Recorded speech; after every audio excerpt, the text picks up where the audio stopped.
comprendre. Vous saviez qu'on a des frères dans la prison, am nañu ay frères yoo xam ne dañoo génn sacrifier seen vie pour Sénégal et que ça fait mal de voir que ils ne sont pas à l'aise et que le reste du Sénégal se semble à l'aise. C'est vraiment décourageant. Man nekkuma Sénégal te mi ngi may déranger là où je suis. Et comme je vous l'ai dit, bëgguma ñu am benn contre-vérité parce que moi je ne suis pas un ami à Guy Marius Sagna, on ne se parle pas au téléphone.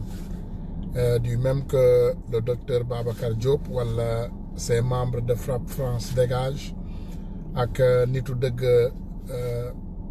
vérité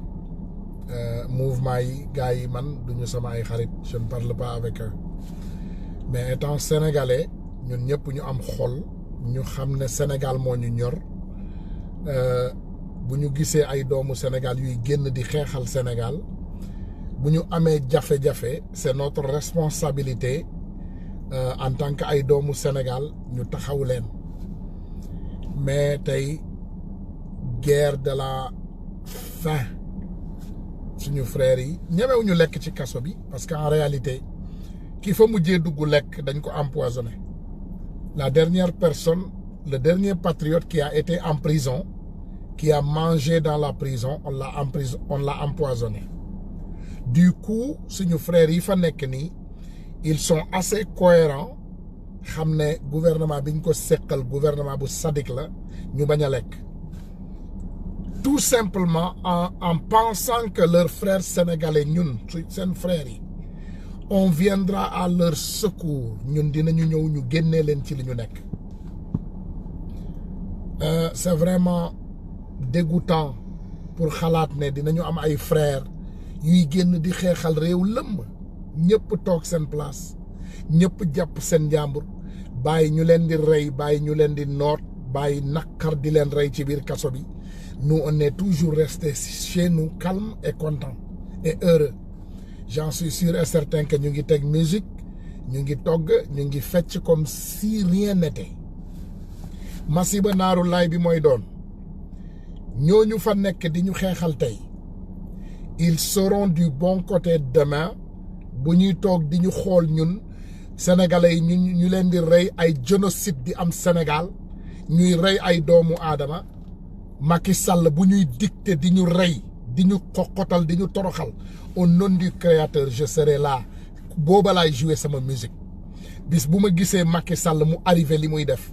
keroog laay commencé taal musique Amérique may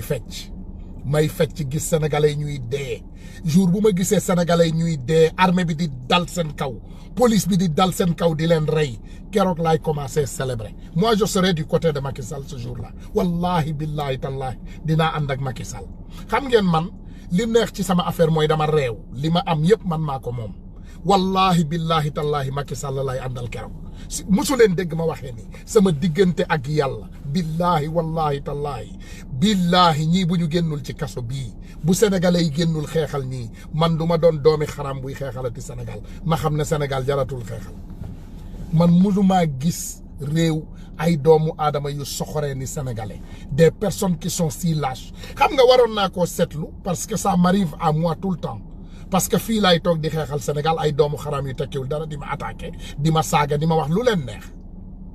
wallahi billahi man personnellement je comprends pourquoi comprendre naa pourquoi Macky Sall respecté wul sénégalais yi comprendre naa pourquoi tey yàlla jox ñu njiit ju mel ni Macky Sall te may ñaan sénégalais yi moi je demande aux sénégalais patriotes allez dormir chez vous ne vous battez plus pour le Sénégal bu leen xeexalati Sénégal parce que bu dee Sénégal fii la ñu toll tey doomu jàmbur yi génn sacrifier seen vie yaakaar ne sénégalais yi dinañu génn protéger leen ñu nekk ci biir kaso bi lekkuñu moi je suis en guerre de faim nekk ci biir kaso bi lekkuñu naanuñu nelawuñu sénégalais yi toog seen kër comme dara xewul comme maanaam dara xewul comme yéen la vie est normale la vie est belle et vos frères patriotes les personnes qui sont sorties pour sacrifier leur vie pour le Sénégal ñu jaay leen doole ngeen koy gis ce même jour benn sénégalais warul woon fanaan këram man duma jooyalati Sénégal non mais l'arme sort seulement pour les patriotes man man à ma personne je saurais bien comment faire moving forward parce que ñun tey ñu mel ni yéen tax nañu nos familles sont en danger nous en personne moi je suis en danger tout le monde que je connais nit ñi ma jege yépp ñu ngi am danger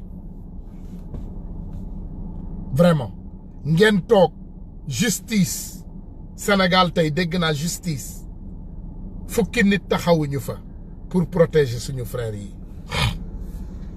te doomu xaraam yi bu ñu leen fa woowoon ne leen kaay leen ku nekk jël ci 1000 francs il y aura 10 milliards de Sénégalais qui vont s'arrêter devant la justice bu ñu leen joxoon ku nekk 1000 francs rek laa wax bu ñu leen ko digoon tey gis ngeen li xew assemblée nationale ay doomu Moustapha Cissé Lo ñooy dugg ci biir assemblée nationale bi di dóor député yi Moustapha Cissé Lo ay doomam ñooy dugg biir assemblée nationale di dóor député yi fi mu ne nii li muy xeex ni yëpp li muy ŋàññ ni yëpp pour Sénégal moom mi ngi ŋàññ pour ñu def ko président assemblée nationale parce que coup d'état amatul ci dëkk de waaye am na yeneen yu am votre insulteur de la république li muy xeex ni yëpp pour ñu def ko président assemblée nationale parce que xam na ne sénégalais yi tekkiwuñ dara comme ça mu jiitu leen il vous sait mu jiite leen yéen naka ngeen di toogee dans une république normale ngeen jéggal ma affaire ndaw si moo ma waroon indi dama ko mëjee woo ma cancel parce que man sama xel sama xol tolluwul ci neexaay wala je ne suis pas dans une bonne état foo xam ne mën naa am waxtaan bu normal ak benn doomu aadama donc du coup dama renoncer loolu pour beneen jour je vais me battre pour les faibles pour les tout petits et pour les femmes mais pour góor yi yor seeni xuur ci seen biir tubéy man dootuma xeexalati sénégalais man ay doomu xaram man dootuma sacrifier te sama vie pour sénégalais xam nga waxoon nañ ma ko àdduna yi démb nee nañ ma est-ce que yow xam nga li ngay def ma ne leen xam naa li may def ñu ne ma déedéet xamuloo ko ay nit wax nañ ma ko ba tàyyi ñu ne ma est-ce que xam nga li ngay def ma ne leen xam naa ko ñu ne ma xamuloo ko tu te fais des ennemis pour rien du tout ces personnes que tu aides ils ne méritent pas ton aide ces personnes que tu essaies de défendre ils ne méritent pas d'être défendus c'est des lâches c'est des mécontents et c'est des personnes qui sont de mauvaise foi jarul ngay génn di leen xeexal bul sacrifier sa vie man en tant que homme d'affaires man bu ma jubadi woon tey ngeen xam ne man bu ma jubadi woon ànd ak Macky Sall j'aurais tous les marchés au monde en moment bii man it maa ngi dawal sama ay Rolls Royce Sénégal yor fa étage yu Sénégal yi yëpp ma moom ko mais j'ai fait le choix de choisir le peuple sénégalais parce que nous on n'est pas lâche ñun sonnuñu ñun ñu ngi liggéey on vit bien on est dans de bonnes conditions di génn di xeexal Sénégal mais la lâcheté que le Sénégalais vit vis-à-vis boo xoolee tey exactement lan moo xew ci patriotes yi il fallait tout simplement que les Sénégalais se lèvent pour 5 minutes les patriotes ils seront libérés du ma génneeti benn liste góor jigéen maa katta ndeyam liste baa ngi fii du ma ko génnee du ma génnee dara loo xam ne day libérer benn Sénégalais man personnellement je vais continuer à me battre pour mes frères je vais continuer dinaa continuer xeex man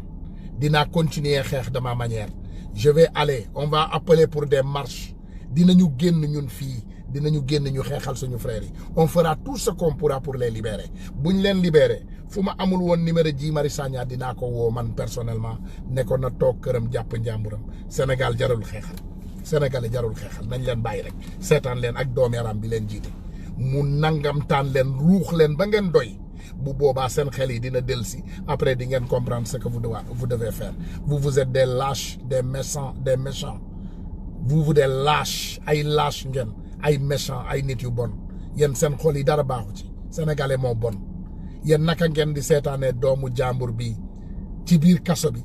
doomu jàmbur yi nekk ci biir kaso bi nekkuñu di lekk nii naan ñu am grève de faim sénégalais yëpp ngeen toog seen biir kër comme si rien n'était. Moi je connais que vous n'êtes pas intimidé tayal rek moo leen jàpp ak bon ak soxor seen xol yi moo baaxul. Vous voulez vous occuper des affaires de Youssou Ndour. Youssou Ndour, il vous connaît. Il vous a exploité depuis 1973. Xam na ne ay doomu xaj la ko seqal. Youssou Ndour, il vous connaît. Macky Sall aussi, il vous connaît. Macky Sall, il s'est battu avec vous. Vous ne sortez pas moom xam na ne xaalisam seen xaalis ñoo leen daan génne kenn du génn xeexal kenn fii ngeen di toog ci touche yi waaw bravo bravo waaw nangam diw kii la ñu àndal kële la ñu faral mais je viens de commencer à voir que lépp li nga xam ne moo leen dal wallahi billahi da ngeen ko mérité tous les personnes ñi ma xam man ay kilifa lay waxal toujours ñu ne ma ñii duñu ay nit yow li nga comprendre mooy ñun yàgg nañoo xeexal Sénégal mais doomu xaraam yi ngay xeexal ñii ngay xeexal tekkiwuñ dara bu yeboo nga lem sa ay dëbës nga toog sa place c'est des lâches c'est des personnes qui sont lâches moi je ne vais pas me sacrifier la vie pour vous man du ma sacrifier ti sama àdduna pour sénégalais pare naa ci loolu ni ma xamoon naa ne fi ma nekkoon fa laa waroon des xamoon naa ne là où j'étais c'est là-bas je devais rester mooy neutre bàyyi leen ngeen di defante ak doomu xaraam yi ñu leen di lekk à vie man fa laa waroon rester nekk ci jàmm mais je vous dis que moi c'est fini moi c'est dommage c'est vraiment fini man du ma sacrifier te sama vie pour benn doomu xaraam c'est fini parce que j'ai une famille je pensais que au moins ñi nga xam ne ñoom nga ko seqal ay gor lañu nit bu la jaayee ngor nga ànd ak moom ci ngor bu la jaayul ngor nga bàyyi jaam bi lekk ko moi je ne serai jamais du côté de Macky Sall loolu na leer na ngeen ko dugal ci seen bopp yi parce que moi je ne suis pas lâche sama xol bonul mais dinaa ci neutre ma continuer sama liggéey ma nekk ci jàmm ak sama njaboot ma nekk ci jàmm ak samay am di jàmm vraiment yëfu yu bon yi ngeen xam ne yéen moom ngeen pare pour dund man duma ci ànd ak yéen billaahi duma ci ànd ak yéen déedéet man duma ci ànd ak Sénégal moi je ne vais pas man duma ànd ak ay nit yoo xam ne vraiment dañu lâche quand même je vais continuer mon combat d'une autre façon dinaa waxal jigéen ñi dinaa waxal xale yi dinaa créer ay non-profit dinaa créer ay ONG dinaa def lépp loo xam ne mën naa ko pour dimbali jigéen ñi ak xale yi ñi nga xam ne c'est les faibles dinaa leen continuer dimbali muy taalibe mbedd di jigéen ñi di yeneen xale yi je vais continuer mais man personnellement ak sénégalais man du ma jëlati téléphone sénégalais du ma waxati ak sénégalais ci lépp loo xam ne day avancer loo xeexu Sénégal toog leen fa ngeen seetaan ce Macky il sera au Sénégal jusqu'à 2035 kenn du ci man dara parce que bu fekkee yéen nii ngeen bëgg a doxalee Sénégal vous ne serez pas avec moi parce que man du ma traître moi je ne suis pas un traître man manuma ànd ak sama ay frères ñuy xeex ils se sacrifient la vie leur famille pleure seen famille ñoom nelawuñu seen jabar yi ak seen doom yi nelawuñu ñu ngi jooy seeni parents ñu ngi jooy seeni am di jàmm yoo xam ne dañoo génnoon pour xeexal Sénégal yëpp sénégalais doomu xaraam yi ku nekk ngi toog sa kër bravo di partager ay live di naan bon voilà fii la wax ji rafet na kaddu bi nice na vraiment li ngay wax seen live yi neex na ngeen toog seen biir kër yi toog leen ngeen xaar mais moi à ma personne moi je vous garantis que je ne sacrifierai plus ma vie pour le Sénégal amul problème je vous dis que vous êtes des lâches comprenez que vous êtes des lâches xam nga ñu bari wax nañu lii dans le passé toog naa fi ay fan ay doomu aadama di génn di ŋàññ Sénégal ma ànd ak doomu aadama yooyu di xeex may xuloo ak ñoom ma ne leen bu ñu découragé le Sénégal est un pays qui nous appartient nañu comprendre ne des niiw maanaam ay nit lañu yoo xam ne dañoo bees ci démocratie xamuñu lu bari ils vont comprendre après waaye ndekete yoo ay jaam lañu nit bu dul ruus nit bu bañul ku ko noot nit bu bañul ku ko teg lu bon billahi dafa complice yow manoo toog nga ne man dama taxaw sama buntu kër gis nit muy violer sama doom ngay borom kër yow nga gis nit di violer sa doom bu jigéen nga taxaw di ko seetaan ba mu pare nga ne voilà violer na sama doom bu jigéen xaaral ma woo ma wuti ndimbal ci es complice kooku da nga ko war a au moins nga jaay sa bakkan yéen boo leen gisee Macky Sall li muy def Sénégal yëpp kenn nanguwul jóg wax yëfu doomaraam yi yëpp mi ngi leen koy teg Macky Sall il a reconnu ses erreurs il reconnaît ce qu'il fait tey tous les voleurs du Sénégal il veut les interpeller moom ci boppam tey grâce à nos combats mi ngi bëgg a dellu ginnaaw pour interpeller sàcc yooyu à la justice mais mi ngi toog en même temps di étudier réseaux sociaux yi gis na ne tekkiwu leen dara gis na ne yéen gëmu leen Sénégal wax nañu ko di moi quand je me battais tu connais ce que les gens m'appelaient pour dire il me disait que monsieur Tounkara ñu ne ma waaw ñii ngay xeexal gëmuñu Sénégal les Sénégalais ne croient pas au Sénégal gëmuñu Sénégal c'est ça la réalité nee nañ ma ñii ngay xeexal nii gëmuñu Sénégal c'est votre différence en est que yow yaa ngi toog ci diaspora bi di sacrifier sa vie mais ñi gëmuñu Sénégal tu connais ce qui m'est arrivé hier démb j'ai eu Amine pour des détails privés parce que ñun dañu nekk ci en justice aussi ak gouvernement Sénégal donc démb dama dem defi benn session de communication mais long story short ma dugg ci benn garage parking maa ngi saluer suñu frère Souleymane Diallo de passage Souleymane Diallo maa ngi lay saluer de passage ma dugg ci benn parking mooy fi ngay denc sa oto fi ngay garer pour nga dem je devais payer $80 parking Amérique ñun downtown dafa cher parce que oto bi ma yor tu payes $80 pour garer pour 2 heures de temps ma dugg je trouve un fils digne du Sénégal wallahi billahi dama dugg si rek mu accolé ma mu ne ma Tounkara ma ne ko waaw mu ne ma waaw mu ne ma vous faites un travail extraordinaire au nom du créateur j'ai pas payé billahi wallahi pour la première fois dans ma vie reçu bi mi ngi fii reçu bi je l'ai yor naa reçu bi parking bi mi ngi nekk yor naa reçu bi je ne sais pas où je l'ai mis sama poche yi fenn mais yor naa reçu bi quand même mais quand j'ai fini yor naa reçu bi de xaw ma fan naa ko def mais yor naa reçu bi je l'ai quelque part maa ngi reçu bi mais pour make a long story short waa ji dama dugg def li may def yëpp gaare sama oto pour 2 heures de temps ma ñëw le prix est devenu $80 il a appelé son patron devant moi mu ne patron kii mënta fay kii du ma nangu mu fay parking parce que ñii ñooy xeexal suñu dëkk ñii ñoo gëm suñu dëkk di ko xeexal te yàlla tax donc dama la ñaan comme man it maa ngi fi kii du fay je n'ai pas payé et moi je ne suis pas supplié pour ne pas payer je voulais payer billahi wallahi tallahi il m'a laissé partir gratuitement pour l'honneur du Sénégal un Sénégalais qui travaille en Amérique nga dem gaare ci parkingu public boo xam ne c'est tu dois payer $80 mu sacrifier la ko pour Sénégal regarde le sacrifice qu'il a fait il a fait payer moi mon parking gratuitement j'ai pas payé Souleymane Diallo la tudd te dinaa def adresse su parking bi parce que man du ma jaam man nit laa koo xam ne nit bu la defalee lu baax bu tolloog weey sax na nga ko wax tey ñu nekkal fi Sénégal Guy Marius Sagna ce docteur Babacar Diop je ne le connais même pas je vais vous dire la vérité xaw ma kuy docteur Babacar Diop professeur la j'ai appris ak yeneen frères yi parce que keneen ki aussi je l'ai vu c'est quelque chose de nitu dëgg le jeune de Karim Xurum Xaa mouvement nitu dëgg de valeur ce jeune et l'autre aussi je l'ai rencontré l'autre jeune avec l'afro je l'ai rencontré benn mouvement la yoroon bi ma demee Sénégal aussi je l'ai rencontré on a discuté une fois c'est un jeune fàtte naa mouvement bi nu mu tudd mais pour te dire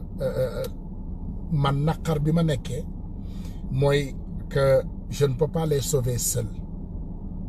parce que du ma Rambo du ma Terminator mënuma sauver ay Sénégalais seul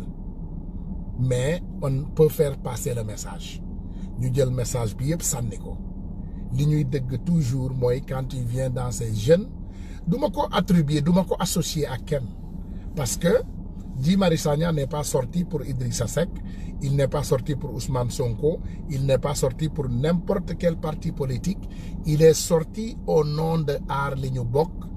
aar li nga xam ne moom la sénégalais yi bokk la hausse de l'électricité moo tax mu génn li ñu yokk prix électricité bi donc ñun loolu rek moo ñu intéressé loolu rek moo ñu intéressé loolu moo ñu intéressé li ñu intéressé mooy génn xeexal Sénégal parce que moi je sais que au moins les Sénégalais de la diaspora maa ngi leen di saluer de passage te maa ngi leen di ñaanaat duma leen ñaan lu bari maa ngi leen di ñaanaat je vous appelle mes amis mois à mois dinañu jàpp date peut-être lundi parce que xam naa bu ma ko defee suba day jàmp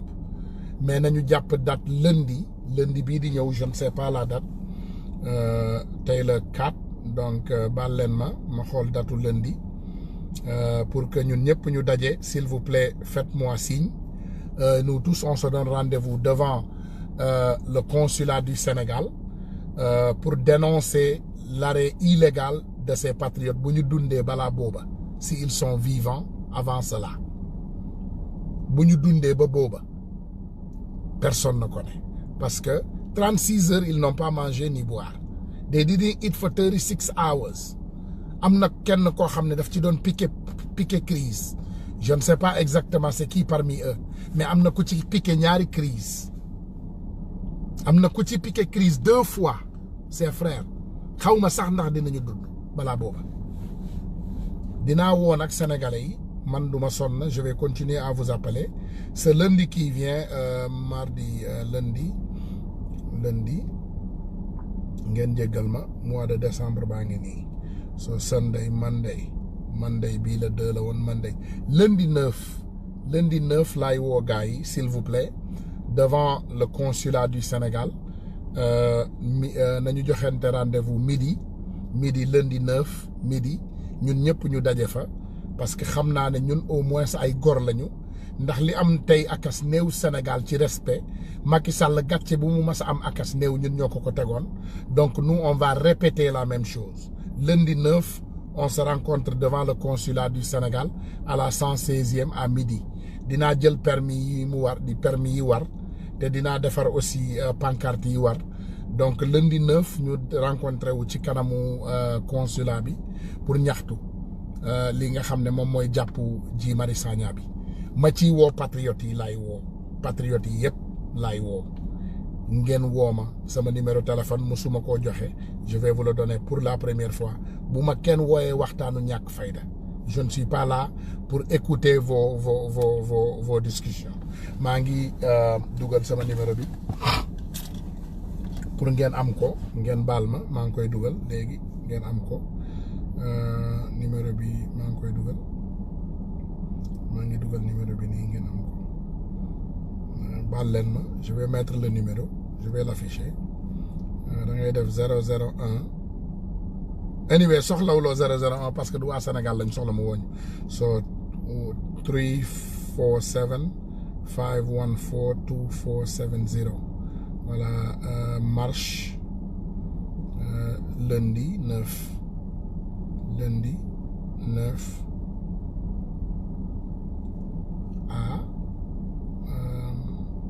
wala si je pense que lundi bi dina sori mais nee naa rek lundi 9 ou même vendredi bi aussi dinaa dem donc ku mën a ñëw vendredi nga ñëw ku mën a ñëw lundi aussi nga ñëw donc je serai là-bas le vendredi bi dinaa fa nekk dans 2 jours vendredi bi date bi lan la tey la ok tey aujourd'hui c'est le 4 donc vendredi c'est le 6 je serai là-bas lundi 9 xaaral ma def vendredi 6 et lundi 9 donc ñaari yëpp boo leen ci mën a ñëw rek ngeen ñëw vendredi 6 parce que ñii dañoo nekk en cas critique en cas d'urgence vendredi 6 ou lundi 9 voilà vendredi 6 ou lundi 9 voilà dinaa daw léegi ma dem New York ma lijjanti affaire permis bi donc bu soobee yàlla incha allah vendredi 9 lundi devant le consulat du Sénégal.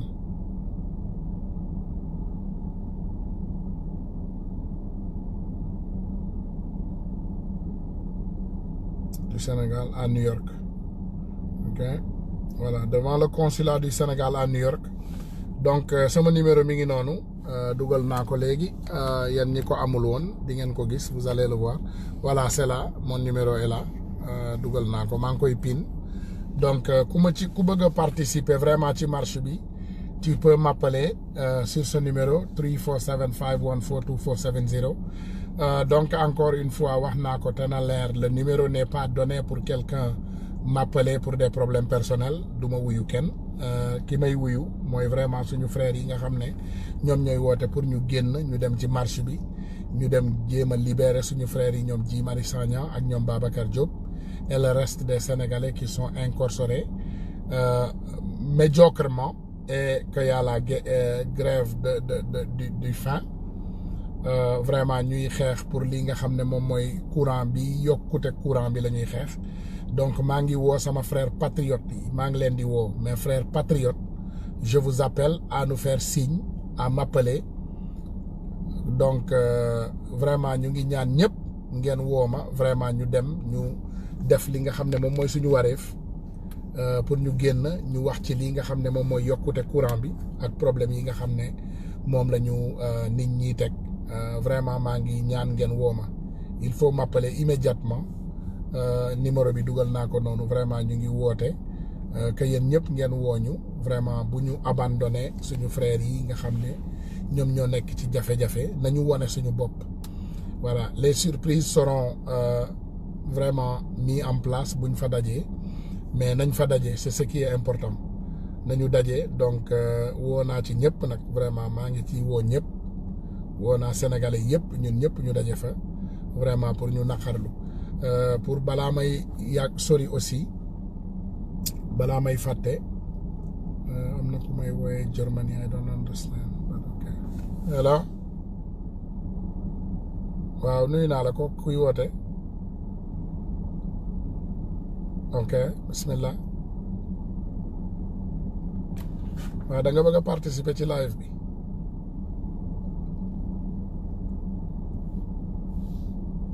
Ok, léegi kon nga may ma quelques instants su ma paree ci live bi, comme ça ñu développer comme dama nekk ci live. ah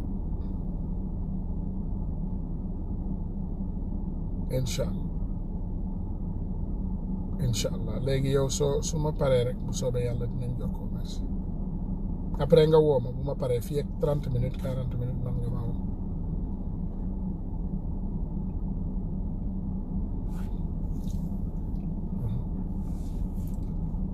Voilà, dinaa la xaar incha allah. Merci.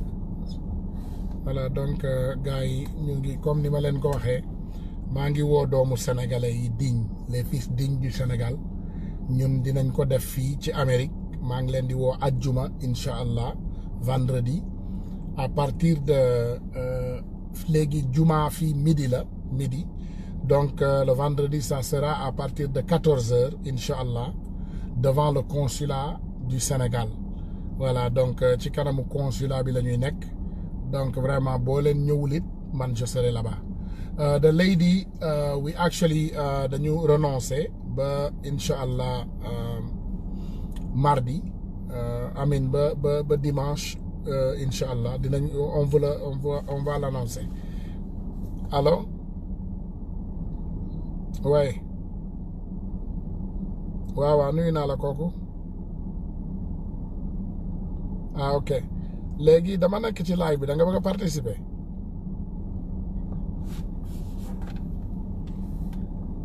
Voilà, maa ngi lay dugal, attends ma dugal.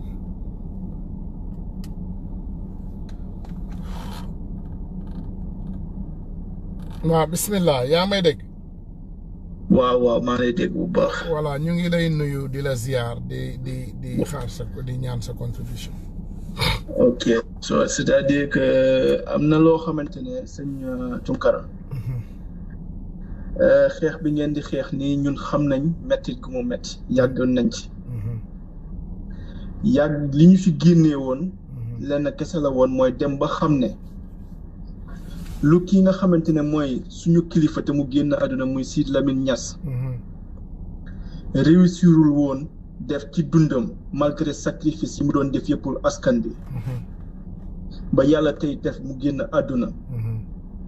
te malgré li mu doon def yëpp te mu am njaboot daan ko bàyyi dem ànd ak sénégalais yi di ñaxtu. di leen xeexal. tey bi mu leen wanee ginnaaw sénégalais yi wan nañ ne dañ ko trahir continuer wu ñu xeex bi li nga xamante ne moom la ñoom Serigne Cheikh Ahmed Tidiane Sy doon xeex te ñu doon ay kilifa malgré nekkoon kilifa bi ñu nekkoon kilifa doon ay patriote ba pare nekkoon ay activiste tey génn nañ àdduna waaye xam naa ne leer la leen ne sénégalais yi tamit trahir nañ leen damay yàgg di wax ne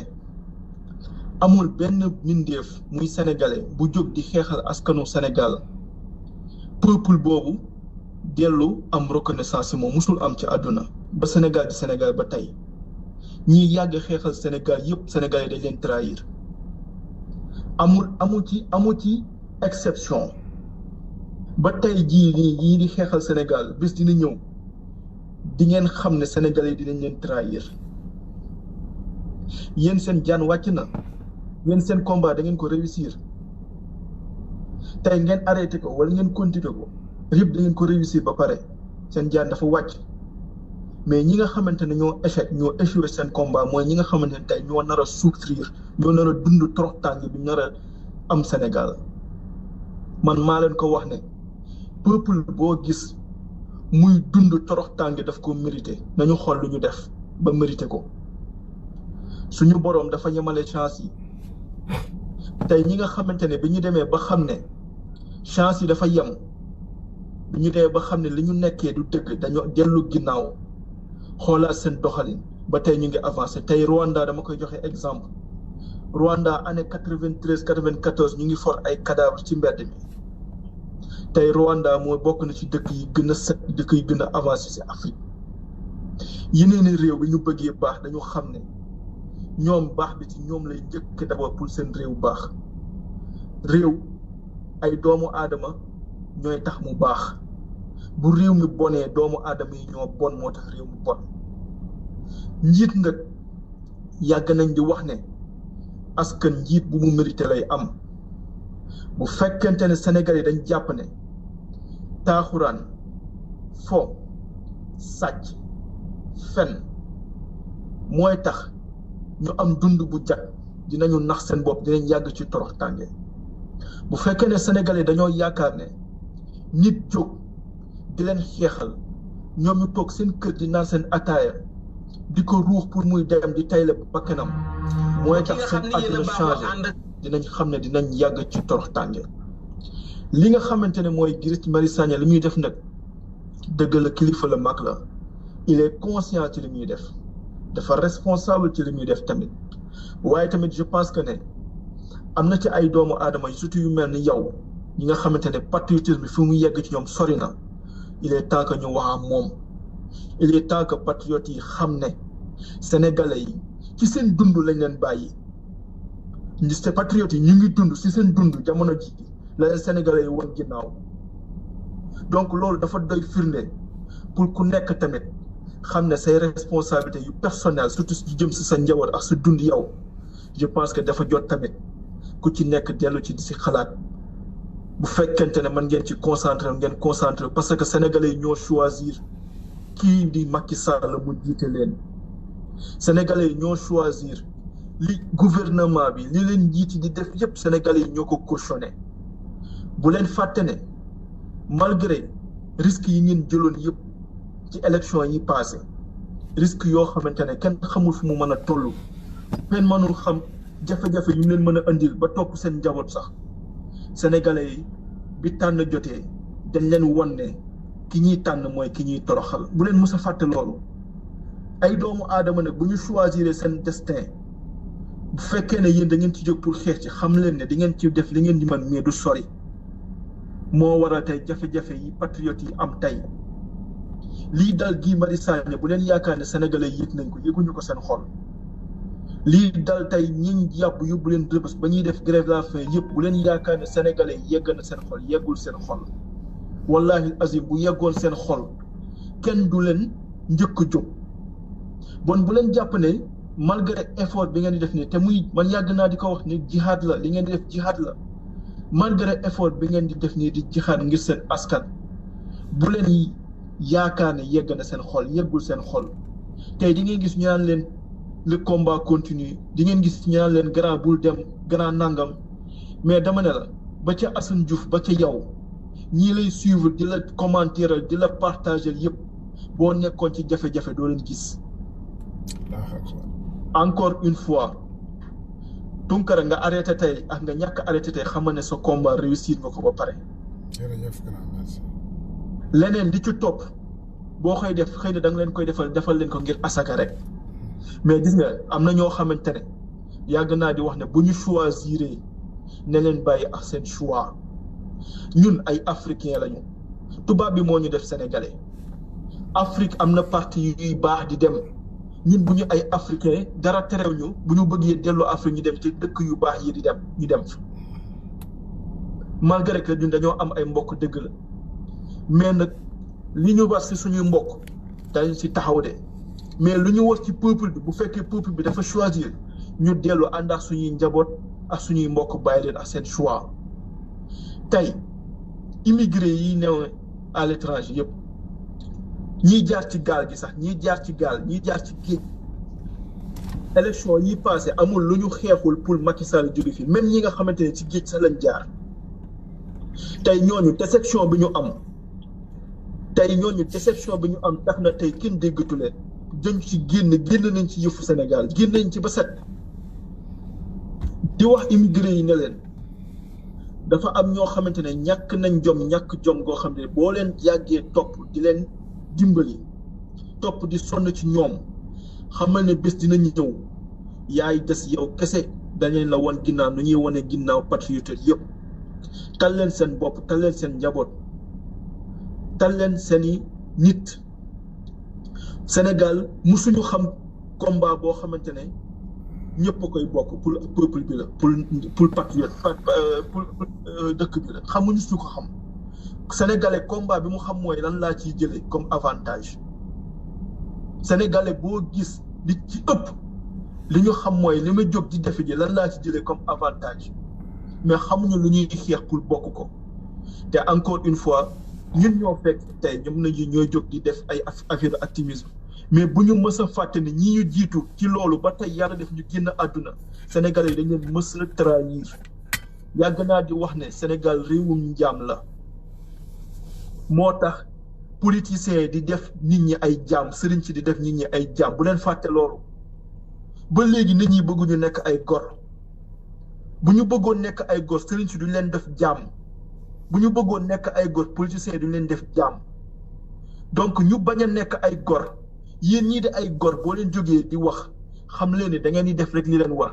da ngeen di def ngir yàlla tax mais bu leen mës a jàpp ne combat bi di ngeen ko réussir bi may wax nag mooy pour yéen ñëpp ñu ànd seen ginnaaw wala accompagner leen mais réussir ngeen ko parce que def ngeen li leen war seen diggante seen borom pour seen askan ngeen ko def tey damay wax ne ñi yaakaar ne ñi nekk di live di def activisme dañoo sonn wala dañoo xiif wala dañoo amul dara dañuy nax seen bopp parce que yaakaar naa ne biir bu deful dara du tala toog di wax pour askan bi bon ki nga xamante ne mu ngi sant yàlla jóg li muy sant yàlla mu bëgg la ci yow tamit nga santee ci yàlla vraiment kooku amuloo fayam yow sénégalais amuñu seen fay mais malgré loolu tey sénégalais bu leen mës a fàtte ne wan nañ leen ginnaaw dama leen koy wax encore une fois képp kuy live ak kuy def activisme muy si Abdou Karim Gueye ba ci ñëpp xam leen ne sénégalais yi wan nañ leen ginnaaw te wan nañ leen baal ma dégg naa mais xoolal Abdou Karim Gueye kenn waxatul ci moom il ne parle plus de cette personne dëgg gis nga dafa am loo xamante ne Abdou Karim Gueye ci boppam mës naa ko ci wax tout le temps man ñi di def activisme dama leen koy wax bu leen mës a fàtte une chose mooy sénégalais yi ay traître lañu loolu tout le temps ma koy répété te amul ku ci nekk te doo yëg ne sénégalais yi trahir nañ la ku ci nekk sa bés nag ku ci nekk ak sa bés yow da ngay dund ñu fàtte la waxtu ma laax boo génnee àdduna malgré ñu ne defal yëpp yàggul lañ fi doon wax affaire caaro yi li fi xawoon li fi français yi defoon ban sénégalais nga jóg nga gis mu jóg ñu xeex ko teg ko ci table bi malgré que ñooñu dañoo dee seen tubaab yi dañ leen toroxal si suñu suuf lañ leen toroxalee ban sénégalais nga jóg nga gis mais sénégalais yi bu ay diib di génne ay son bu rappeur bi di clash diw bu Youssou Ndour di way ay nay bu waaye sax di def nangam bu sëriñ si ñëw di leen fen ñu topp ko bu politicien bi ñëw di leen fen ñu topp ko loolu moo leen yitteel mais pour ñi leen di xeexal pour ñu nekk ay gor jóge ci njaam bëgguñu ko parce que deretu jaam dafa yàgg seen yaram sénégalais yi deretu njaam nañu xam ne dafa yàgg seen yaram deretu njaam googu moo tax sénégalais hypocrite deretu njaam googu moo tax sénégalais bon soxor jalousie liy metti seen yaram yëpp ak seen xol bon gi moo leen ko yóbbee li ñu amul yëpp xol moo ñu ko dul may mais lii am tey Guy Marius Sagna day nit bu extraordinaire rek bu nit ñi xamul ñi yaakaar ne ay musulman la ñuy wax ay décret ma ne la yàlla doomu aadama la bind doomu aadama ngir mu am reconnaissance ci moom noo fa yoon woo am pour am reconnaissance ci borom bi baax na waaye tey ñuy woote ay jullit te mënuñu yor xolu sax ku gëmul yàlla sénégalais yorul sax xolu ku gëmul yàlla kuy dund à l'étranger xam nga ne tubaab yi nga xamante ne gëmuñu sax yàlla am na seen xol da ngay gis ne am na yoo xam te dañ koo mënul def ci seen biir doo gis tubaab bu am yéene rayante ak moroomu tubaabam waaye nit ku ñuul surtout sénégalais fépp ci àdduna bu gisee moroomam foog mu rayanteex moom du ko yéene lu baax kiy jóg sax ngir xeex ngir mu jóge ci tolof-tolof du am musa am reconnaissance ci moom seen combat dafa metti ku ko xamul mooy ki ci nekkul moo mënul xam yéen li ngeen def ni mu mettee mais ku ci nekk dëgg xam na dina xam ne dëgg li ngeen di yëg ak li ngeen di daj vraiment man dama leen di encourager parce que metti na mais encourager wu ma leen pour ngeen continuer di sacrifier ci ñoo xamante ne encore une fois ils vous ont montré publiquement que ne faalewuñu leen yëguñu leen ñoom amuñu lu ñu def dañ kumpa moo leen jàpp moo tax ñu ñëw ci yéen naan leen ok grand le combat merci continuer parce que amuñu lu ñu def liggéeyuñu defuñu dara ci bopp koñ lañ toog defuñu dara ay dañ kumpa la yore seen téléphone bu ñu amee benn connexion rek dugg ci internet bi loolu moo leen yitteel pour perdre le temps pour faire passer le temps là mais defuñu ko parce que dañoo yëg combat bi gis nga buñ ko yëgoon duñu xaasa nga ne leen jóg leen ñoom ñoo leen fay jiitu mais boo leen fa gisul mooy yëguñu li ngeen di def dañ leen di nax parce que hypocrisie boobu moo nekk ba ci ndawu sénégalais ba ci magu sénégalais moo nekk ci ñoom ay hypocrite lañ bu leen sonal seen bopp di ngeen def ngeen ko ba pare réussir ngeen ko li ñu leen di ñaanal mooy yàlla yokk leen seen sutura rek ak seen xéewal mais leen gudd fan li ngeen di xeexal askan bi yal na leen ko yàlla fay leen ko seen njaboot aar leen tamit parce que lii dafa métti nit koo xamante ne day xeexal askanam ñu koy jàpp ci biir réewam di ko yóbbu kaso di ko toroxal di ko mettital ñi ngi koy defal toog seen kër di xaar benn ndaje Youssou Ndour bala benn soirée nangam wala tey ñu ngi jëm ci fin d'année yi bul lan lañ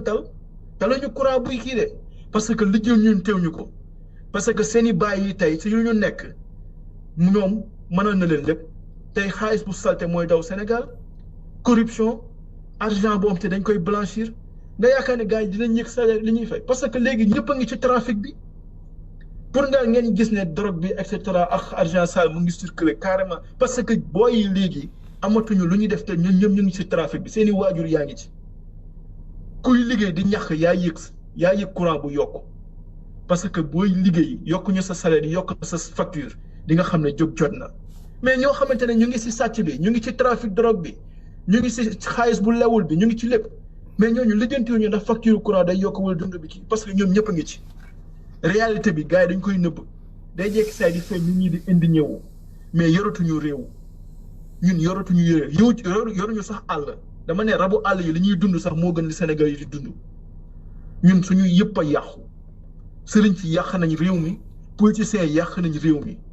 taalibe yi tamit topp leen ci moo tax kenn du leen gën a torox waaw jaam nag du fi dañ tànk jikko yi changé wul dinañ toog yàgg di nekk njaam gis suñuy moroom di ñu raw tey bu ñu toogati naan Corée ñoo toll woon ne nañ wax ne Rwanda ñoo ko raw nañu tey bu subaa dinañ toog Gambie gii nga xamante ne nii suñu wet dinañu raw ñëpp a ñuy raw parce que loolu la ñu mérité di Sénégal ba tey buñ fi naan ay kilifa kilifa ginne boo dégg wax nañ ko fi lan la ñu jariñu ñu dara kenn nawloo ñu Sénégal kenn nawloo ko ci àdduna benn africain jógul di nawloo Sénégal ci lenn parce que réew moo loo xamante ne xëy na boo fay dund da ngay yaakaar ne Sénégal neex na baax na ñu ngi dund mais réew la boo xamante ne ñi mu delloo ginnaaw kenn nawlootu ko ci lenn donc njiit bi lañ njiit ñu mel ni lañu mérité nañ ko am li ci des nag grand dinaa bàyyi nga yeggi sa live mais jàppal leen ne encore une fois yéen ñii di jóg ak képp kuy jóg pour xeexal askan bi bu leen mës a fàtte ne askan bi wan na leen ginnaaw ba pare askan bi bàyyi nañ leen askan bi yittaliwuñu leen jël leen seen yitte nag boo leen ko mënee ngeen concentré seen yëfu bopp suñu borom bii taxoon ngeen koy def xam na seen yéene ba pare ci askan bi li ci des nag ñoom ñoo choisir ne leen bàyyi ak seen choix parce que nit ki tamit bu dee xale bu ndaw la jàngaloo ko nu muy nappee lu dul chaque jour nga ñëw di ko jox jën bés di nga bëgg mu dem nappal la indi la jën du la ko mës a indil parce que li ngeen di def nii pour ñoom c'est suffisant pour ñoom li ngeen di def nii jóg di live di dénoncer mooy li ñu war jeex na mais tant que yéen a ngi koy def dinañ Sénégalais yi ngi tax ngeen koy dinañ gën a nekk ay ñàkk jom parce que tey pays yi ñu nekk suñu wet yi ba ci Guinée li mu wone dafa leer nañ ku gumba sax di nga dégg li Guinée di def ñëw nañ ba def ko biir Sénégal allahu akbar ba def ko biir Dakar ku gumba laa la wax di nga yëg li Guinée yi def waaw ñoo xamante ne gumbuñu tëxuñu defuñu dara ñu toog seen kër xam ne situation bi yéeme na te situation bi Macky Sall nëbbu leen ko nee na leen 2020 di ngeen gën a souffrir wax na leen ko Macky nee na leen 2020 vous allez di ngeen gën a souffrir te 2020 jëm kaw la nag kees gi amul dara moo tax xaalis bu salte bi di circuler ci dëkk bi bu xaalis boobu circuler woon Sénégalais dañu xam ne xaalis desatul ci kees bi xaalis bi ñëpp xam nañ fu muy jógee ñoo ko dugal ci dëkk bi xale yëpp ñu ngi leen di jox ci drogue bi ñuy jaay moo tax booy ñu ngi yor xaalis yittalu leen booy yi ñooy def trafic bi ci biir dëkk bi waaw yittalu leen ay courant bu nangam ak kii seeni waajur yi seeni booy yi dem joxe jaay seen bopp ak lu mënti nekk indi dara ci kër gi ñoom dañuy noppi yittalu leen ndax courant bi parce que booy yi dinañ ko fay li jël ñun ndax booy fu ñu koy jëlee dafa am loo xam te ñun ñoo ñi nekk di ko yëg surtout mooy ñi nga xam ne ñu nga arrêté xam ne am liggéey moo koy joxe mais ñi nekk réew mi yàgg nañ de wax ne xaalis lijjanti la boo yaa ngi koy lijjanti liggéeyuñu ko réalité bi loolu la booy ñu ngi koy lijjanti liggéeyuñu ko réew moom ne dafa yàqu ba pare ñi fa yàqu ba pare ñi xam ne yàqu na comme ni nga koy waxee ñu ngi leen di exploité ku ci mel ni waykat yi ñu ngi leen di exploité xam ne ñii gëmuñu dara ñi duñu dara dañoo torox ba pare Serigne Sall leen di exploité politiciens di leen exploité ku leen gëm gis nga ñooñu may lim ñëpp ku leen topp di nga dellu ginnaaw mooy ku gëm suñu boroom xam ne moom rek moo yor suñu lépp di nga avancé dem ca kanam loolu la woon rek grand xol laa waxee nag mais non li nga wax ñëpp a ngi koy apprécier li nga wax ñëpp a ngi koy rafetlu ba ci man vraiment am na loo xam ne def nga ko ci man tey loo xam ne nekku ci woon sax jërëjëf vraiment na la yàlla fay amiin merci beaucoup lu bari kenn mënu ko wax ci toile bi mais yàlla moo lay fay sa liggéey rafet na te ñu ngi koy gis